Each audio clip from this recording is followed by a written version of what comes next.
Hi, this is Dawn Connors at Mortgage One. I'm super excited to do this video today. I got this information from Shahida Hill. She's in Georgia. She's a fantastic real estate professional. And the topic is, what are the top 10 things you need to do once you buy your home and close on it? It's pretty awesome. Let's get started. Number one, make sure you store your mortgage documents and your closing documents in a safe, secure place. You will need those again and again. You'll need them when you refinance your home loan in the future. If you do, you'll need them possibly when you sell your home. You're going to want to use it as a reference point to remember what you bought the home for, what the year of your house is, the square feet of your appraisal, things like that. And you're also going to want to turn in the closing statement to your public accountant, your CPA, so that you get tax write-offs. So number one, make sure you store those closing documents in a safe place.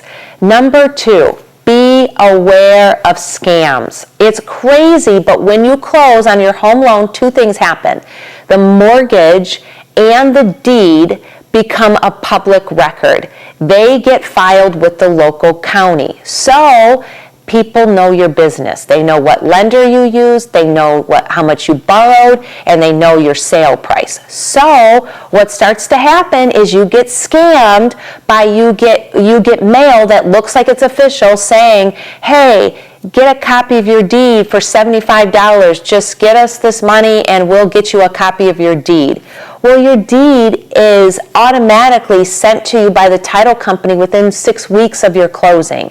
That warranty deed showing the ownership of your house comes to you automatically by the title company who insured your loan. You do not need to pay extra money to get a copy of your deed. So please do not do this. The other thing is you want to be really careful that you watch to see who your loan payments get made to. So that's number three. Number three is, it is going to happen. It happens almost 100% in the United States. Your loan gets sold or transferred. People say, I don't like that happens.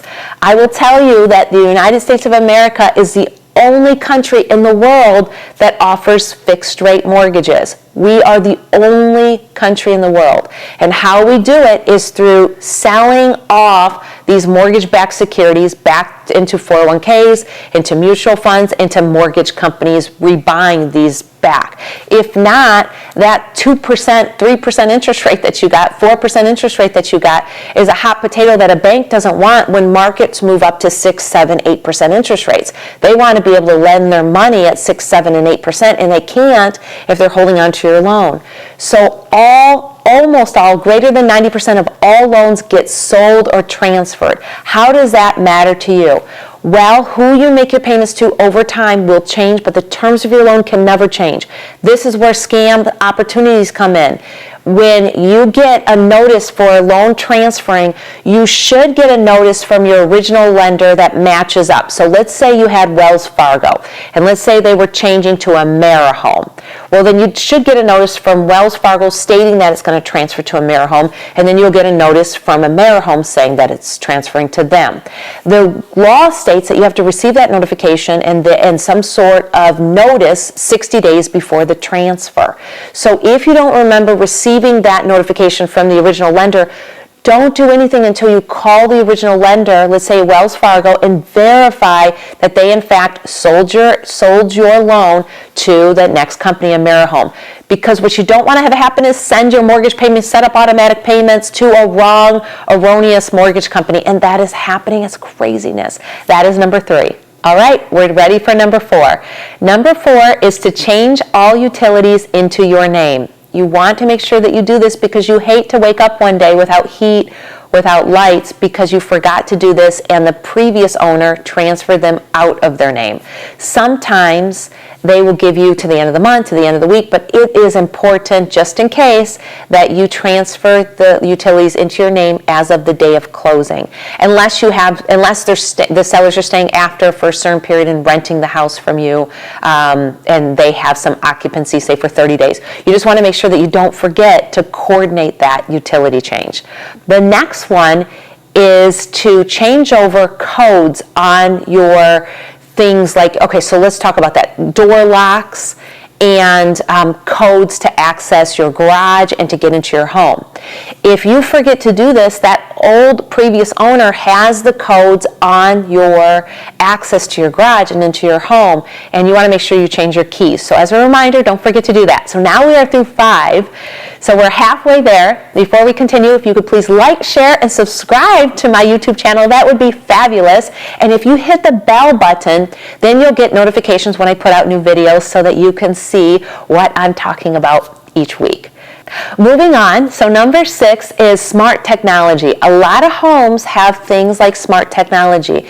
They have thermostats that can be controlled by cell phones, and there's other smart technology of lights, Alexa apps, and that sort of thing. So when you take over the next home and you are getting ready to move in, you want to make sure that you have all the account information, the username, passcodes, and that you change that smart technology into your name. Otherwise, that previous owner can control your thermostat and we'll get these notifications. I'll give you an example. So I turned in my lease vehicle, my Lincoln car, about a year and a half ago, and I have the app. So just out of curiosity, I opened up the app, and the app has the ability to tell me how much gas I have, how much oil I have, start the engine, turn off the engine, unlock the doors, and so I still have the app, and that person never changed over that technology into their name, so I can turn on the car. I didn't do it, but I'm just saying I had the ability to lock and unlock the doors. I tested it. I think I hit lock and unlock, but that's what I'm talking about. So it's really important with that new technology that you're changing out that nest and those other things within your home so that they are removed out of that other person's name and into your name. So that's number 6. Number 7, you want to make sure that you do an address change, right? And that is to include if you've been remarried or you weren't married previously. You want to make sure that you have all your name changes. So name changes for your address, and also if you have any businesses, you want to make sure that you do an address change for your businesses as well. The reason for that is because your mail, you want to make sure that it gets moved to the next house. So my maiden name was something different, and when I moved, I forgot to change that, so I was still getting some old information, and it wasn't getting forwarded to me. So I had to go back to the post office and say, okay, that Impoletti name, I need it to move forward to my new address. So address changes, notify USPS, United States Postal Service, for that, so that your mail is properly going to your new address. And then it lasts for 1 year. So over the course of the year, then you need to be updating and changing your addresses so that they match to your new home. And with that being said, the next one, number 8, is don't forget to change your driver's license. You want to make sure that you change your driver's license because it also affects your voter registration. So where you're going to be voting is extremely important, and you can't vote in a new district unless your driver's license is changed. And number 9, I'm on a roll, is maintenance. If you, once you buy new clothes on your home, you're going to want to set aside an account, like a savings account, a maintenance fund, for those necessary repairs that are going to come up, or those like furnace cleanings, ductwork cleaning, maybe carpet cleaning, window cleaning, leaf cleaning and pickup, those things that occur on an annual basis or semi-annual basis that you want to have like a maintenance fund for. And if those things that you have had did not get done by the sellers, it's a great idea to schedule some of that stuff. It's leaf cleanup, if you want a lawn cutting service, and get that scheduled now. And the 10th and final thing that you should do when you buy your new home is apply for Homestead Exemption. If this is going to be your primary home, you will get different taxes, a different tax basis than if it was an investment property or a vacation home. So you're going to want to do that with the local municipality, and you'll go there and report that the home is now in your name and that you want to apply for a Homestead Exemption. So don't forget to do that. And as a bonus, which I'm still working on with my new neighbors, I have 5 new neighbors, and I've met all but one who recently moved in, is meet your neighbors. Knock on the door, see if you can get their phone number, text them.